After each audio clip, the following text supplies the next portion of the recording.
Hello friends, welcome back to पढ़ाई की पोथी। आई होप कि आप सभी स्वस्थ होंगे, मस्त होंगे, बेहतर होंगे और निरंतर अपनी तैयारी के माध्यम से सफलता का मार्ग प्रशस्त कर रहे होंगे। तो चलिए स्टार्ट करते हैं आज के सेशन को, जिसमें हम डिस्कस कर रहे हैं आधुनिक भारत के महत्वपूर्ण आए हुए सभी प्रश्नों को, जिसका आधार है हमारी सामान्य अध्ययन घटना चक्र की पुनरावलोकन बुक।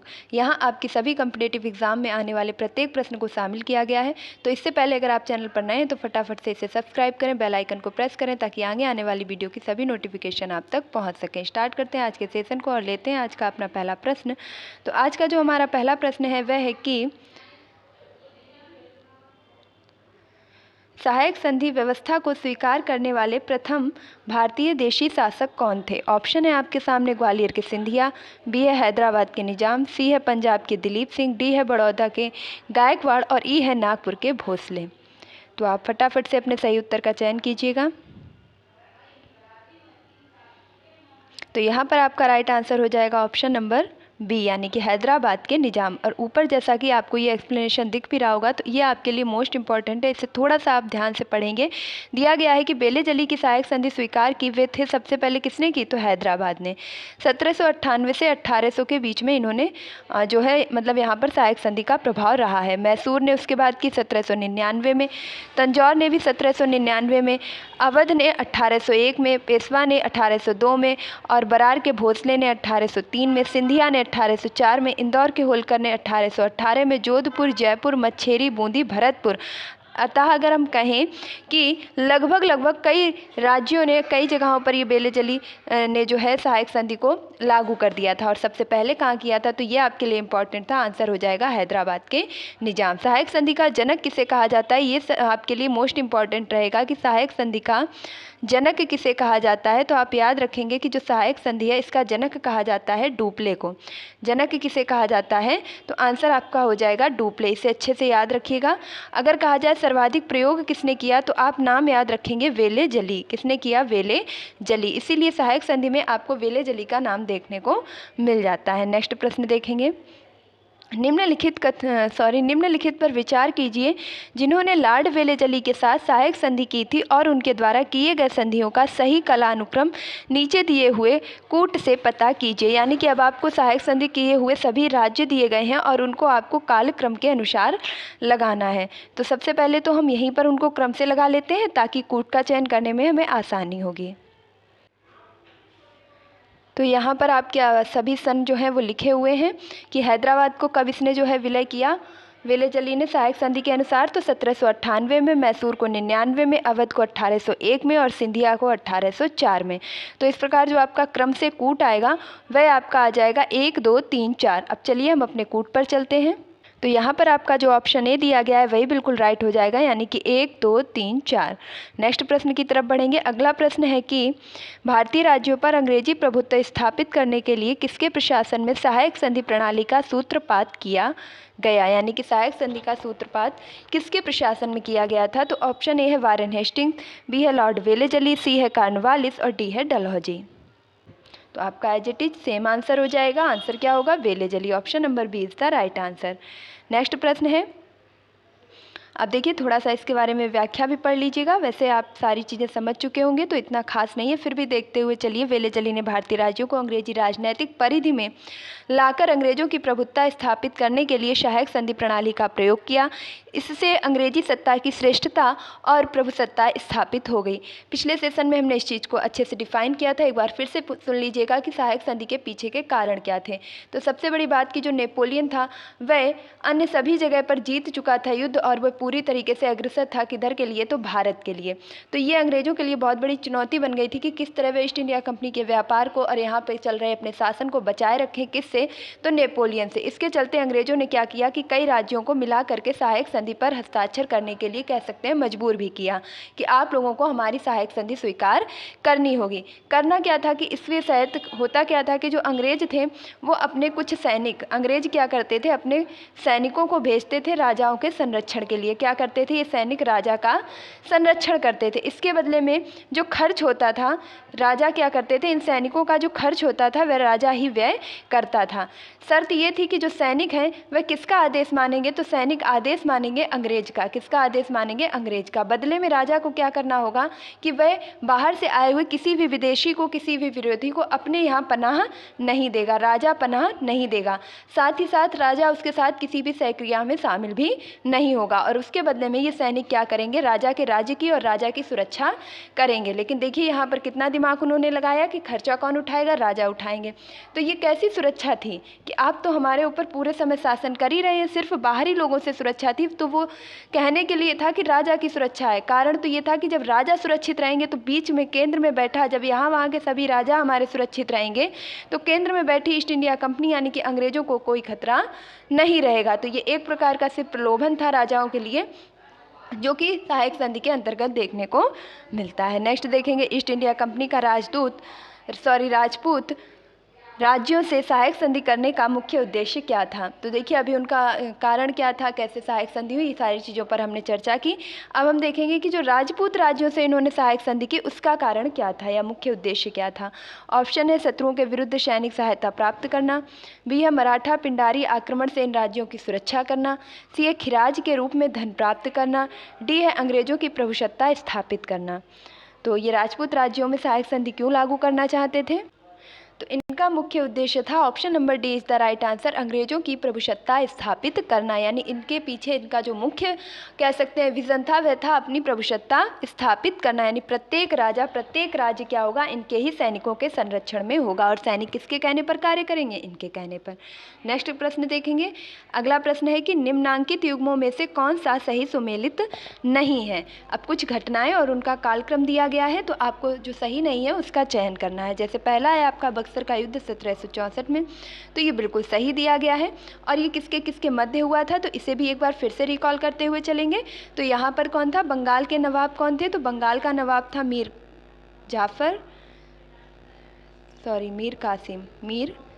कासिम। अवध के नवाब थे, अवध की तरफ से कौन थे, अवध की तरफ से सुजाउद्दौला। और उसके बाद अगर मुग़ल की बात की जाए तो मुग़ल की तरफ से कौन थे, तो शाह आलम द्वितीय। मुग़लों की तरफ से थे शाह आलम द्वितीय। ये तीनों ही नाम आपके लिए इम्पॉर्टेंट हो जाते हैं। अंग्रेज़ों की तरफ से कौन था, तो ये भी आप बताएंगे कि अब अंग्रेज़ों की तरफ से कौन था। ये आपके लिए एक क्वेश्चन रहेगा, क्योंकि ये मैं चीज़ें बार बार आपको बताती रहती हूँ। तो इतना तो बनता है कि आप मुझे बताएं कि बक्सर के युद्ध में अंग्रेज़ों की तरफ से नेतृत्व कौन कर रहा था। मैंने आपको तीनों इधर जो त्रिकुटी सेना थी उनके बारे में बता दिया है। नेक्स्ट देखेंगे सहायक संधि। सहायक संधि हुई थी 1863 में। भारत में ईस्ट इंडिया कंपनी का एकाधिकार 1833 से प्राप्त हुआ था। तो देखिए एकाधिकार, ये बात बिल्कुल सही है, 1833 से हुआ था, क्योंकि 1813 में ब्रिटिश नागरिकों एवं कंपनियों के लिए भारत का व्यापार खोला जाना, तो ये भी ठीक। नेक्स्ट था आपका ब्रिटिश नागरिकों एवं कंपनियों के लिए भारत में व्यापार खोला जाना, तो ये भी बिल्कुल ठीक है। कैसे, तो इसके बारे में थोड़ी सी कहानी भी आप जान लीजिएगा। जैसे जब आपका 1764 में बक्सर का युद्ध हुआ था, उसके बाद हुई थी एक सहायक संधि, और उसका नाम क्या था, तो उस सहायक संधि का नाम था इलाहाबाद की संधि। नाम क्या था, इलाहाबाद की संधि। तो उस इलाहाबाद की संधि में क्या हुआ था कि बंगाल में द्वैत शासन लागू कर दिया गया था। बंगाल में द्वैत शासन लागू कर दिया गया था, जिसे समाप्त करने के लिए महारानी ने क्या किया कि ईस्ट इंडिया कंपनी का जो कह सकते हैं गवर्नर जनरल बना करके भेजा वारेन हेस्टिंग्स को। और उसके बाद उन्होंने क्या किया कि धीरे धीरे जो भी ईस्ट इंडिया कंपनी के व्यापारिक क्षेत्र थे उनको उसी में शामिल करते हुए, सीमित करते हुए राजनीतिक क्षेत्र में अपना स्वयं का हस्तक्षेप करना उचित समझा। क्योंकि ये क्या कर रहे थे, ईस्ट इंडिया कंपनी का सारा जो लाभ था वे अपने पास रख रहे थे, और कुछ जो उचित कर कह सकते हैं या जो वायदा की गई राशि थी वही महारानी तक पहुंच रही थी। तो इसके चलते महारानी ने क्या दिमाग लगाया कि हम धीरे धीरे इनके व्यापार के एकाधिकार को समाप्त कर देंगे। और 1813 में उन्होंने क्या किया कि ब्रिटिश जो कंपनी है वह सिर्फ चाय और चीन मतलब वस्तु की अगर बात की जाए तो सिर्फ चाय के लिए और चीन देश के साथ अपने व्यापार पर एकाधिकार प्राप्त रख सकते हैं, बाकी अन्य सभी चीज़ों पर व्यापार करने का अधिकार ईस्ट ब्रिटिश के सभी नागरिकों को होगा। नागरिकों का मतलब वहाँ की कोई भी कंपनी चाहे तो भारत में जाकर के व्यापार कर सकती है, ऐसा कंपनी की तरफ से कह सकते हैं महारानी की तरफ से आदेश पत्र जारी कर दिया गया था और ईस्ट इंडिया कंपनी का जो एकाधिकार था वह समाप्त हो गया था। लेकिन ये जो चाय और चीन के साथ व्यापार था, ये पूर्ण रूप से अगर कहें कि पूर्ण रूप से पूरा व्यापार पर एकाधिकार कब समाप्त हुआ, तो ये हुआ था 1833 में। तो 1813 में उन्होंने क्या किया कि चाय और चीन के साथ सिर्फ रखा, बाकी एकाधिकार समाप्त कर दिए। और क्या किया, यहीं पर लेखकों को या कह सकते हैं शिक्षित लोगों को 1 लाख रुपए अनुदान देने की बात भी कही, जो कि भारतीय होंगे। नेक्स्ट बात इन्होंने क्या कहा कि अब चाय और चीन के साथ भी इनका समाप्त कर देते हैं और 1833 में ले आती हैं board of controller, board of director, जिसमें जो कंपनी है ईस्ट इंडिया कंपनी वह सिर्फ व्यापारिक मामले देखेगी, बाकी राजनीतिक मामले कौन देखेगा तो वह स्वयं महारानी देखेंगी। तो ये दोनों ही आपके सही थे, बक्सर का युद्ध भी आपका सही था। तो इस प्रकार आपका जो है राइट आंसर बनेगा कि गलत कौन दिया गया है, तो सहायक संधि, option number B is the right answer. अब हम देखेंगे कि सहायक संधि के बारे में अगर गलत दिया गया है तो सही विकल्प क्या है। अंग्रेजी सत्ता की श्रेष्ठता स्थापित करने तथा फ्रांसीसियों के भय को समाप्त करने के उद्देश्य से वेलेजली ने सहायक संधि को 1798 ईस्वी में प्रारंभ किया। और वहाँ पर क्या दिया गया था, वहाँ पर आपको सन दिया गया था, एक सेकंड देख लेंगे, आपको सन क्या दिया गया था, 1863। क्या दिया गया था, 1863। तो ये आपका क्या था, गलत ऑप्शन था। नेक्स्ट देखेंगे, कई राज्यों जैसे कि हैदराबाद ने 1798 में, बक्सर के युद्ध 1764 में ही हुआ, ईस्ट इंडिया कंपनी का एकाधिकार 1833 में पूर्णतः समाप्त कर दिया गया था, कंपनियों भारत में व्यापार खोला जाना 1813 से ही सुनिश्चित कर दिया गया था। तो इस प्रकार आपका ऑप्शन भी करेक्ट हो जाएगा। हो सकता है एक्सप्लेनेशन में थोड़ा सा टाइम ज़्यादा लगा हो, लेकिन यकीन मानिए अगर इस तरीके से थ्योरेटिकल और क्वेश्चन आंसर साथ में करते रहेंगे तो आपको आगे आने वाली किसी भी परीक्षा में किसी भी प्रश्न को देखकर डर नहीं लगेगा। अगला प्रश्न है, उस समय जब नेपोलियन की शक्ति के सामने यूरोप में साम्राज्य धराशायी हो रहे थे, नीचे लिखे गवर्नर जनरल में से किस एक ने भारत में ब्रिटिश पताका फहराए रखी। मतलब ये है आपका कि जो ये आपकी सहायक संधि लागू की गई थी वो कहीं ना कहीं यूरोपीय शक्ति या कह सकते हैं नेपोलियन के डर से, मराठा और वहीं आपके जो अफगान थे उनके डर से क्या किया, इन्होंने सहायक संधि कर ली कि सभी राज्यों को एक में मिला लिया जाए। तो इन सब से बचने के लिए ऐसा कौन सा एक शासक रहा आपका ब्रिटिश का जिसने इसकी कह सकते हैं कमियों को आगे नहीं आने दिया और साम्राज्य को एकजुट बनाए रखा। तो वह आपका उस समय शासक कौन था। ऑप्शन ए है लॉर्ड डलहौजी, बी है कॉर्नवालिस, सी है लॉर्ड वेलेजली और डी है वारेन हेस्टिंग्स। तो आपका ऑप्शन क्या राइट हो जाएगा, ऑप्शन नंबर सी यानी कि वेलेजली। देखिए सहायक संधि ने प्रयोग किसने किया, तो वेलेजली ने। लाया कौन था, डुप्ले। तो डुप्ले लाया तो जनक तो है सहायक संधि का, लेकिन सर्वाधिक प्रयोग करके उसका किसने, वेलेजली ने साम्राज्य को बचाए रखा। अगला प्रश्न देखेंगे, आपको आंसर भी दिख ही गया होगा, चलिए कोई बात नहीं। आंग्ल नेपाल युद्ध किसके शासनकाल में हुआ था। ऑप्शन ए है कॉर्नवालिस, बी है लॉर्ड हेस्टिंग्स, सी है वेलेजली और डी है वारेन हेस्टिंग्स। देखिए लॉर्ड हेस्टिंग्स अलग है, वारेन हेस्टिंग्स अलग है, ये कल भी मैंने कहा था और आज भी कह रही हूँ, तो कभी भी आप कन्फ्यूजन में मत जाइएगा। तो यहाँ पर राइट आंसर होगा ऑप्शन नंबर बी यानी कि लॉर्ड हेस्टिंग्स के शासनकाल में हुआ था। देख लीजिए इसके बारे में क्या बताया गया है। तो आंग्ल नेपाल युद्ध 1814 से लेकर के 16 में लॉर्ड हेस्टिंग गवर्नर जनरल के काल में हुआ था। ये 1815 की सुगौली की संधि से समाप्त हुआ। तो कौन सा युद्ध था, आंग्ल नेपाल यानी कि अंग्रेजों और नेपाल के बीच में जो युद्ध हुआ वह हुआ था 1814 में। संधि हुई 1815 में और 2 दिसंबर 1815 को लेखाबद्धी हुई, जिसका अनुमोदन 4 मार्च 1816 को किया गया। यानी कि युद्ध हुआ 1814 में। कौन सा हुआ, तो अंग्रेजों और नेपाल के बीच में जो आंग्ल सेना यानी अंग्रेजों की सेना और नेपाल के बीच में युद्ध हुआ। संधि हुई 1815 में और संधि को पूरी तरीके से लागू कर दिया गया 4 मार्च 1816 को। नेक्स्ट देखेंगे सुगौली की संधि कब हुई थी। तो ऑप्शन ए है 1800 में, बी है 1803 में, सी है 1805 में और डी है 1815 में। तो अभी हमने देखा सुगौली की संधि कब हुई थी, 1815 में। Option number D is the right answer. युद्ध कब हुआ था, 1814 में। लागू कब से हुई थी संधि, तो आपकी 1816 से। नेक्स्ट प्रश्न है, निम्नलिखित में से कौन सा युग्म सही सुमेलित नहीं है।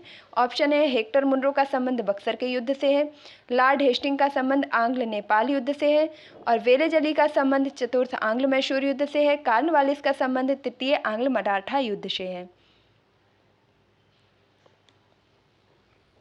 तो यहाँ पर जो आपका राइट आंसर होगा वह हो जाएगा ऑप्शन नंबर डी यानी कि कॉर्नवालिस का संबंध तृतीय आंग्ल मराठा युद्ध से नहीं है। वहीं हेक्टर मुनरो का संबंध किससे है? तो बक्सर के युद्ध से। अभी मैंने आपसे प्रश्न भी पूछा था कि जो बक्सर का युद्ध 1764 में हुआ था और जिसकी संधि 1765 में इलाहाबाद की संधि हुई थी, उस समय अंग्रेजी सेना की तरफ से नेतृत्व कौन कर रहा था? तो वह कर रहा था आपका हेक्टर मुनरो। वारेन हेस्टिंग्स के बीच में आंग्ल नेपाल युद्ध हुआ, अभी हमने देखा 1814 में। संधि कब हुई? 15 में। लागू कब हुई? 16 में। और वेलेजली ने चतुर्थ आंग्ल मैसूर युद्ध में भाग लिया था। अब आपका जो ऑप्शन डी है वह बिल्कुल गलत दिया गया है। नेक्स्ट देख, अगला प्रश्न लेने से पहले हम इसकी व्याख्या देख लेंगे कि तृतीय आंग्ल मराठा युद्ध में अगर कॉर्नवालिस नहीं था तो कौन था? तो उस समय था हेस्टिंग्स। लॉर्ड हेस्टिंग्स के समय में हुआ, ना कि लॉर्ड कॉर्नवालिस के समय में। तो यहाँ पर अब अगला प्रश्न भी आप देख लीजिए कि तृतीय आंग्ल मराठा युद्ध किससे संबंधित है? तो तृतीय आंग्ल मराठा संबंध आपका किससे हो जाएगा? अब ज़्यादा आपको ऑप्शंस पर गौर करने की जरूरत नहीं है, सीधा आपको आंसर ही दिख रहा होगा। तो option number C, Lord Hastings. Sugauli की संधि, तृतीय आंग्ल मराठा युद्ध। तो दोनों ही चीज़ें आप याद रख लीजिए, किससे संबंधित हो जाएंगी? लॉर्ड हेस्टिंग्स से। नेक्स्ट है, सर टॉमस मुनरो किन वर्षों में मद्रास के गवर्नर रहे?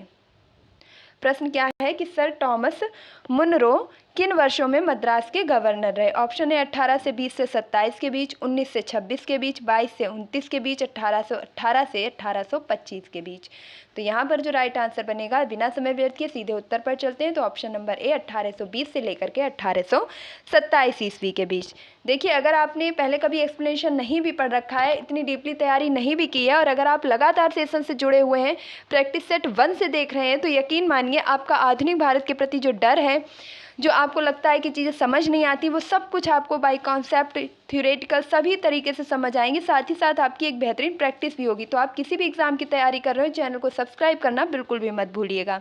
तो देखिए, अगला दिखा गया है इसमें कि हेक्टर मुनरो ने 1820 से लेकर के 27 तक मद्रास के गवर्नर रहे थे, और इन्हीं के साथ साथ इन्होंने दक्षिण भारत में भूराजस्व प्रणाली वसूली हेतु क्या लागू की थी? तो रैयतवाड़ी व्यवस्था। कभी भी आपसे पूछा जाए कि रैयतवाड़ी व्यवस्था किसने लागू की थी, तो टॉमस मुनरो ने। और रैयतवाड़ी व्यवस्था का संबंध कहाँ से था? तो ये भी याद रखेंगे, दक्षिण भारत से, क्योंकि आपके उत्तर भारत में उसी समय कौन सी व्यवस्था चल रही थी? तो उत्तर भारत में चल रही थी महलवारी। उत्तर भारत में कौन सी चल रही थी? महलवारी। इस चीज़ को भी याद रखिए, उत्तर भारत में आपकी कौन सी व्यवस्था चल रही थी? महलवारी, महलवाड़ी व्यवस्था चल रही थी। और ये चलाई किसने थी? तो हॉल्ट एवं मैकेंजी। हॉल्ट मैकेंजी ने चलाई थी। किसने चलाई थी? हॉल्ट मैकेंजी ने। ये भी राजस्व से ही संबंधित व्यवस्था थी, राजस्व वसूलने से ही, लेकिन उत्तर में थी महलवाड़ी और दक्षिण में कौन सी थी? तो रैयतवाड़ी। और रैयतवाड़ी किसने चलाई थी? हेक्टर मुनरो ने। और कैप्टन रीड थे, जिन्होंने सर्वप्रथम तमिलनाडु के 12 महल जिले में इसे लागू किया। तत्पश्चात व्यवस्था मद्रास, बम्बई के कुछ हिस्से, असम तथा कुर्ग में भी लागू हो गई थी। नेक्स्ट प्रश्न देखेंगे। अगला प्रश्न है, तथाकथित कुशासन के आधार पर किस गवर्नर जनरल ने मैसूर राज्य के प्रशासन को ले लिया था? ऐसा कौन सा गवर्नर जनरल था जिसने ये आरोप लगा दिया कि जो मैसूर है वहाँ पर कुशासन हो रहा है, इसके चलते मैं इस राज्य को हड़प रहा हूँ या अपना प्रशासन यहाँ पर लागू कर रहा हूँ? तो ऑप्शन है आपके सामने वेलेजली, बी है हेस्टिंग्स, सी है कॉर्नवालिस, विलियम बेंटिक, और डी है लॉर्ड हार्डिंग। तो यहाँ पर आपका जो राइट आंसर बनेगा वह हो जाएगा ऑप्शन नंबर सी, यानी कि लॉर्ड विलियम बेंटिक। इन्होंने कुशासन के आधार पर मैसूर राज्य को प्रशासन में ले लिया। इसके बारे में क्या बताया गया है कि विलियम बेंटिक ने 1831 में मैसूर तथा 1834 में कुर्ग एवं कछार की रियासतों को अपने प्रदेश में मिला लिया, क्योंकि वहां कथित रूप से बहुत अधिक कुशासन की एवं अव्यवस्था थी। अब कहने को तो आप कुछ भी कह सकते हैं, लेकिन मेन मकसद था इनका क्या मकसद था कि हमें लोगों को कैसे करके अपनी बातों में फंसाना है, कैसे उनके राज्यों पर अपना अधिकार, अपना शासन, अपना प्रशासन लागू करना है। तो ये तो सारी बातें थी कि कुशासन के आधार पर, सहायक संधि के आधार पर, गोद लेने के आधार पर, वो क्या बोलते हैं उसे, हड़प नीति के आधार पर। तो ऐसे कई फार्मूले अपना के इन्होंने क्या किया, फिलहाल इनका अगर देखा जाए तो एक ही उद्देश्य था, मूल उद्देश्य था पूरे तरीके से अपना प्रशासन लागू करना, जिसके लिए ये तरह तरह के जो है दिखावटी रूप लेकर के आते रहे सामने। निम्नलिखित बंगाल के गवर्नर जनरलों में से कौन एक तृतीय आंग्ल मैसूर युद्ध से संबंधित है? तो देखिए, अभी हमने किया था। अब मैं उम्मीद करूंगी कि आप बहुत ही जल्दी आंसर कर पा रहे होंगे। Warren Hastings, Lord Cornwallis, Sir John Shore, Lord William Cavendish Bentinck. तो यहाँ पर आपका राइट आंसर क्या होगा, ऑप्शन नंबर बी यानी कि लॉर्ड कॉर्नवालिस। अभी आप बिल्कुल भी कंफ्यूज मत होइएगा कि अभी हमने आंग्ल मराठा युद्ध में क्या बताया था, वो आपका मराठा था। कौन सा था, आंग्ल मराठा युद्ध, वहाँ पर लॉर्ड हेस्टिंग्स था। यहाँ पर क्या है, आंग्ल मैसूर युद्ध, इसलिए यहाँ पर हेस्टिंग्स नहीं होगा, यहाँ पे क्या हो जाएगा, लॉर्ड कॉर्नवालिस। नेक्स्ट देखेंगे। आप कंफ्यूज ना हो बिल्कुल भी, जो भी चीज़ें जैसी बताई जा रही हैं उनको एज इट इज़ ध्यान रखें। तो यहाँ पर बताया गया है कि तृतीय आंग्ल मैसूर युद्ध 1790 से 92 के बीच लॉर्ड कॉर्नवालिस, इस युद्ध में कॉर्नवालिस ने स्वयं की बागडोर सेना की संभाली। इस समय युद्ध में कौन था, तो टीपू सुल्तान था, जिसके लिए श्रीरंगपट्टनम की संधि भी कर ली गई थी, जिसके अनुसार टीपू को अपने राज्य का लगभग आधा भाग अंग्रेजों को तथा उनके साथियों यानी कि निजाम मराठाओं को देना पड़ा था। हमने इससे पहले भी आंग्ल मैसूर युद्ध की काफ़ी अच्छे से चर्चा कर रखी है, तो आपको अगर थोड़ा सा भी डाउट लगे तो आप जाकर के प्लेलिस्ट में पिछले वीडियो देख सकते हैं। ठगों के दमन में निम्नलिखित में से कौन संबद्ध था, तो ठगों के दमन में निम्नलिखित में से कौन संबंध था। ऑप्शन ए है जनरल हेनरी प्रेडरकास्ट, बी है कैप्टन स्लीमैन, सी है अलेक्जेंडर बर्न्स, डी है कैप्टन रॉबर्ट्स पेम्बरटन। तो यहाँ पर आपका राइट आंसर हो जाएगा ऑप्शन नंबर बी यानी कि कैप्टन स्लीमैन। अब देखिए इसके बारे में क्या बताया गया है, इसे भी देख लेते हैं। तो थोड़े से क्वेश्चन आपको अगर टिपिकल भी लगें तो आप घबराइए मत। अगर नहीं बन पा रहे हैं, आंसर नहीं निकल रहे हैं, तो हम सीख तो रहे हैं ना, आज नहीं बन रहे हैं लेकिन कल एग्जाम में आएंगे तब तो बन ही जाएंगे। ठगों और हिंदू मुसलमान दोनों धर्म के अनुयायी सम्मिलित थे। ठगों में कौन शामिल थे, तो हिंदू और मुसलमान दोनों ही धर्म के अनुयायियों को शामिल किया गया था, परंतु वास्तव में ये लोग काली, दुर्गा, भवानी की पूजा करते थे तथा प्रायः अपने शिकार का सिर काट कर देवी के चरणों में बलि रूप में चढ़ाते थे। उन्हें विश्वास था कि यह धंधा विधि का विधान, शरीर के मृत्यु उनके भाग्य में उसी प्रकार लिखी होती है। सती प्रथा के प्रश्न पर तो कुछ मतभेद था, किंतु ठगी के विषय में समस्त जनता ने सरकार का समर्थन किया। लॉर्ड विलियम बेंटिक ने कैप्टन स्लीमैन को ठगों के विरुद्ध कार्रवाई करने के लिए नियुक्त किया। उन्होंने लगभग 1500 ठगों को बंदी बना लिया। उनके अनेक ठगों को फांसी दी गई, शेष आजीवन निर्वासित रह गए और साथ ही साथ 1837 ईस्वी के पश्चात संगठित रूप से ठगों का अंत हो गया। लेकिन क्या आपको वास्तव में लगता है कि ठगों का अंत हो गया? आज भी ठगों का अंत नहीं हुआ है और यकीन मानिए इनका अंत कभी हो भी नहीं सकता है, क्योंकि ठगने वाले कोई भी नहीं और ना ही कोई ठग है। ठगने के लिए हम खुद और स्वयं जाते हैं। किसी की इतनी हिम्मत नहीं है कि वो हमको ठग ले। कोई ऐसा नहीं है जो हमसे रुपए खर्च करवा ले, कोई ऐसा नहीं है जो ज़बरदस्ती अपनी बात सुनवा ले। कारण होता है हमारी अपनी कमजोरियाँ। हम अपनी कमजोरियों के चलते, अपनी मुसीबतों के चलते किसी दूसरे पर भरोसा करके और उसकी बातों को मानने के लिए तैयार हो जाते हैं। यदि वही भरोसा हम अपनी समस्याओं को हल करने में लगा दें, वही भरोसा, वही आत्मविश्वास हम स्वयं पर रखें, तो यकीन मानिए हमारी समस्या स्वयं अपने आप हल हो जाएगी। तो ये ठग के लिए जो चलाया था, स्लीमैन ने चलाया था। आई होप कि आप इसे कभी भी नहीं भूलेंगे। और स्लीमैन ने इसके चलते 1500 ठगों को बंदी भी बना लिया था। लेकिन बहुत ही दुर्भाग्य की बात है कि ठगी आज भी ख़त्म नहीं हुई है। अब आप किसी भी धर्म से बिलोंग करते हो, मेरा किसी एक धर्म से पर्टिकुलर मतलब नहीं है, व्यक्तिगत ना लें। बस इतना ही कहना चाहती हूँ कि ठगी ना बंद थी ना बंद है और कोई ठग नहीं होता है, हम स्वयं ठगने के लिए जाते हैं। यदि हम जाना बंद कर दें तो उनका धंधा स्वयं बंद हो जाएगा। ठगों का उन्मूलन किसके नेतृत्व में हुआ था? ऑप्शन ए है क्लाइव के, कैप्टन स्लीमैन के, सी है लॉर्ड मिंटो के, डी है अलेक्जेंडर बर्न्स के और ई है उपर्युक्त में से कोई नहीं है, उपर्युक्त में से एक से अधिक। तो यहाँ पर आपका राइट आंसर क्या हो जाएगा? Captain Sleeman. Option number B is the right answer. सती प्रथा पर पाबंदी किसने लगाई? ऑप्शन ए है हेस्टिंग्स ने, वारेन हेस्टिंग्स ने, बी है लॉर्ड कर्जन ने, सी है विलियम बेंटिक ने और डी है लॉर्ड कैनिंग ने। तो देखिए कितनी बार प्रश्न पूछा जा चुका है और अब आपको आंसर भी दिख गया होगा, विलियम बेंटिक ने। तो ये मोस्ट इंपॉर्टेंट क्वेश्चन है, इसे बिल्कुल भी स्किप मत कीजिएगा। तो सती प्रथा पर पाबंदी किसने लगाई थी? William Bentinck. अब जो एक्सप्लेनेशन मैं देने जा रही हूँ ये आपके लिए परीक्षा के लिए बहुत उपयोगी होगा, तो प्लीज़ पूरा कॉन्सेंट्रेट होकर सुनिएगा। राजा राम मोहन राय जैसे प्रबुद्ध भारतीय सुधारकों ने विलियम बेंटिक को इस प्रथा को अवैध घोषित करने की प्रेरणा दी। बहुत से समकालीन प्रगतिशील समाचार पत्रों ने इनका समर्थन किया। विलियम बेंटिक ने कानून बनाकर सती प्रथा को पूरी तरह प्रतिबंधित किया। दिसंबर 1829 और कौन से दिसंबर 1829 के नियम 17 द्वारा विधवाओं को जलाना अवैध घोषित कर दिया गया आरंभ में कानून केवल बंगाल प्रेसिडेंसी में। ये इंपॉर्टेंट रहेगा आपके लिए कि सती प्रथा जैसे कानून को प्रारंभ में सबसे पहले कहाँ पर, तो केवल बंगाल प्रेसिडेंसी में लागू किया गया और 1830 ईस्वी में ये नाम बम्बई मद्रास प्रेसिडेंसी में भी लागू कर दिया गया था। तो 1829 में केवल कहाँ पर किया गया था, बंगाल प्रेसिडेंसी में। आगे चल करके ये 1930 में बम्बई और मद्रास प्रेसिडेंसी में भी लागू कर दिया गया था। सती प्रथा या विधवाओं का स्वयं जल जाना, ये सारी प्रथाएं क्या की गई थी, कानूनी तौर से इन्हें अवैध घोषित कर दिया गया था। नेक्स्ट प्रश्न देखेंगे और अगला प्रश्न है आपके सामने कि सती प्रथा को गैर कानूनी किसने घोषित किया। ऑप्शन ए है वारेन हेस्टिंग्स ने, विलियम बेंटिंग ने, कार्नवालिस ने या कर्जन ने। तो option number B is the right answer, William Bentinck ने। देखिए ऐसा नहीं है कि अंग्रेजों ने सब कुछ गलत किया, ये मैंने पिछले सेशन में भी कहा था और आज भी कह रही हूँ। और ये ऐसा भी नहीं है कि अंग्रेज हमारे लिए सब अच्छा ही करते थे। हाँ, उनके बहुत सी चीज़ें ऐसी रहीं जो अच्छी नहीं थी, लेकिन बहुत सी चीज़ें जो उन्होंने अपने अच्छे के लिए की थी, लेकिन वो हमारे अच्छे के लिए साबित हो गई। ऐसा नहीं था कि वो हमारा अच्छा कर रहे थे, वो कर तो अपना अच्छा रहे थे, लेकिन वो चीज़ें हमारे लिए अच्छी हो गई और उनका प्रभाव हमें आज भी देखने को मिलता है। विलियम बेंटिंग के द्वारा सती प्रथा किस वर्ष समाप्त की गई थी। तो अब आपका आंसर क्या हो जाएगा, ऑप्शन नंबर सी 1829। सबसे पहले कहाँ समाप्त की गई थी, तो बंगाल प्रेसिडेंसी में। 1829 में इसे मुंबई और कहाँ लागू कर दिया गया था, 1830 में बम्बई और मद्रास प्रेसिडेंसी में भी इसे लागू कर दिया गया था। अगला प्रश्न है, निम्न में से किस वर्ष बंगाल में दासों के निर्यात को रोक दिया गया था। यानी कि जो दास, जो नौकर थे, उन्हें लोग बेचते थे और खरीदते थे, इस प्रकार की प्रथा को कब बंद किया गया था। तो आपका आंसर क्या सही हो जाएगा, 64 में, 1764 में या 1789 में, 1858 में, 1868 में। तो कब किया गया था, 1889 में इस दास प्रथा की निर्यात को बंद कर दिया गया था। नेक्स्ट देखें, अगला प्रश्न है, लॉर्ड डलहौजी द्वारा अवध को अंग्रेजी राज्य में विलय निम्न में से किस रीति के द्वारा किया गया था।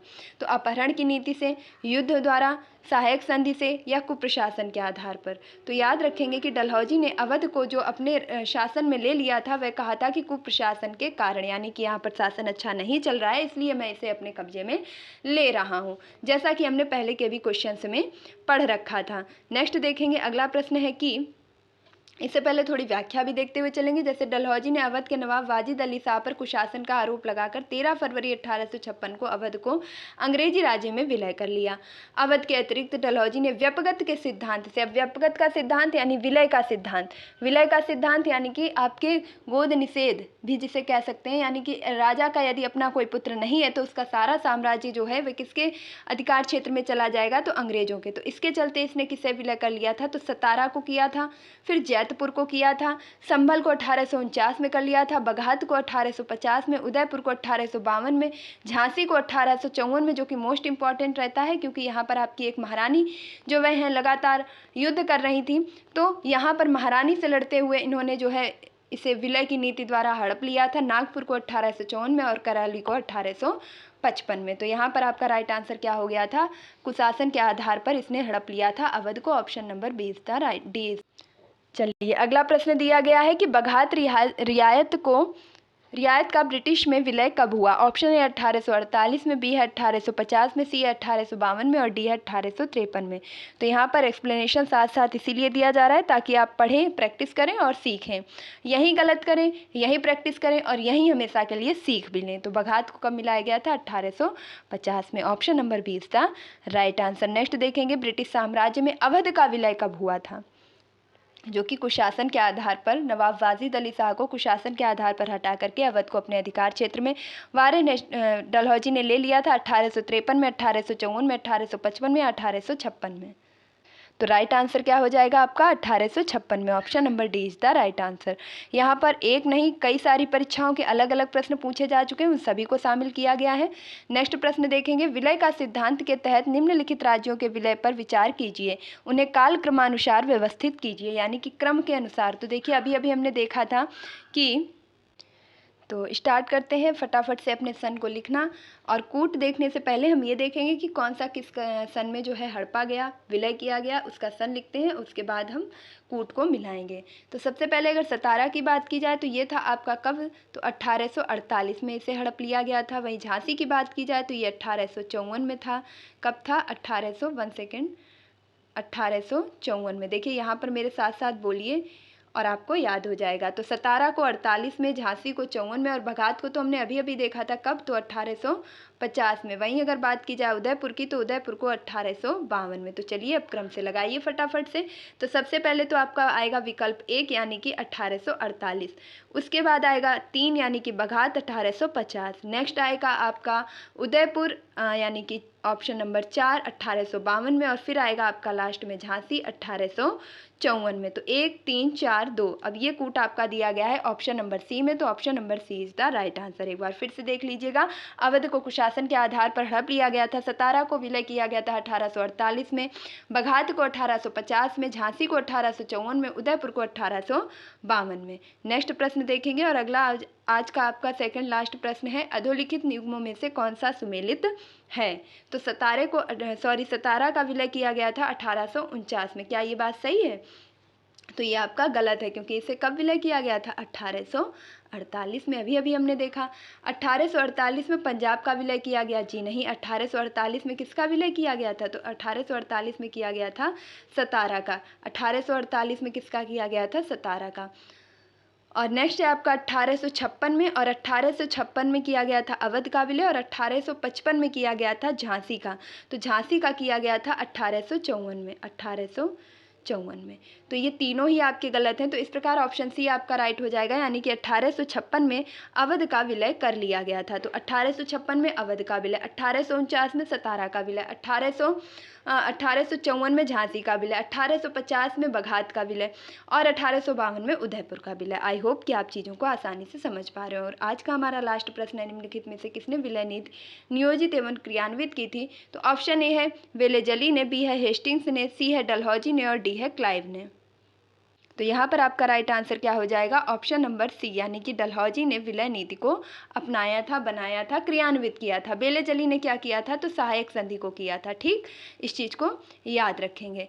और अगर हम बात करें आपसे क्लाइव की, तो क्लाइव के बारे में हमारे पिछले सेशन में खूब डीपली चर्चा हो चुकी है। एक बार फिर से आप शॉर्ट में सुन लीजिएगा कि क्लाइव ने क्या किया था कि प्लासी के युद्ध में भी जो है संधि करवाई थी। इसी के साथ साथ इसने बक्सर के युद्ध में भी संधि कराने के लिए आया था, जब इसने इलाहाबाद की संधि करवाई थी, और इसी ने बंगाल में द्वैध शासन को प्रारंभ कर दिया था। और ये बंगाल का पहला गवर्नर बना था, बंगाल का पहला फर्स्ट गवर्नर कौन बना था? तो क्लाइव बना था। और इसकी इस द्वैध शासन से जो है नाखुश होकर के कह सकते हैं कि महारानी ने क्या किया था कि इंग्लैंड से किसको भेज दिया था? हेस्टिंग्स को भेज दिया था कि जाओ तुम द्वैध शासन को क्या कर दो?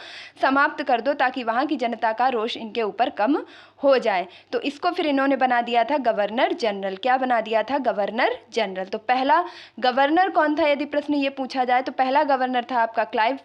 पहला गवर्नर जनरल कौन था? तो वह था आपका वारेन हेस्टिंग्स। तो आई होप आज का सेशन आपको बहुत पसंद आया होगा, क्वेश्चंस भी अच्छे लगे होंगे। तो आज हमने फिर से 25 क्वेश्चंस पूरे किए हैं। अभी आपके क्वेश्चंस और हैं, बहुत ज़्यादा हैं, क्योंकि गवर्नर, गवर्नर जनरल और वायसराय से अब तक बहुत सारे प्रश्न पूछे जा चुके हैं। तो वो सभी प्रश्न आपके सामने आएंगे धीरे धीरे करके। तब तक के लिए अगर आप चैनल पर नए हैं तो फटाफट से इसे सब्सक्राइब करें, बेल आइकन को प्रेस करें, ताकि आगे आने वाली वीडियो की सभी नोटिफिकेशन आप तक पहुँच सकें। वीडियो तो आप देख लेते हैं लेकिन लाइक नहीं करते हैं, तो प्लीज़ एक लाइक ज़रूर कीजिएगा, और साथ ही साथ इसे शेयर कीजिएगा ज़्यादा से ज़्यादा। और मिलते हो अपने नेक्स्ट वीडियो में। तब तक के लिए खुश रहिए, मस्त रहिए, पढ़ाई में निरंतरता बनाए रखिए, अपने माता पिता गुरुजनों का सम्मान कीजिए और पढ़ाई की पोथी को सपोर्ट कीजिए। Thank you for watching this video. Like, share and subscribe.